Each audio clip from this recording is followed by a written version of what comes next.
So tomorrow the SEBI is scheduled to list Vedanta Iron and Steel Limited shares. So that means the name will start appearing in the stock exchange. The Supreme Court of India has clearly and repeatedly said that the ore that is buried in the Goa's soil belongs to people of Goa, and nobody can make profit out of that. No private company can mine that ore and keep the profit beyond what is lease permits. Now this extracted ore can be used for their own consumption up to that the limit.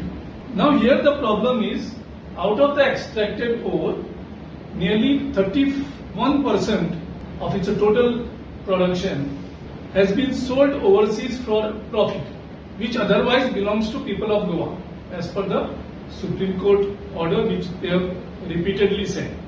Now the problem is the Vedanta demerged itself, as I said, on 1st May 2026, and the extracted ore worth rupees 16,500 crores was illegally extracted and it was exported.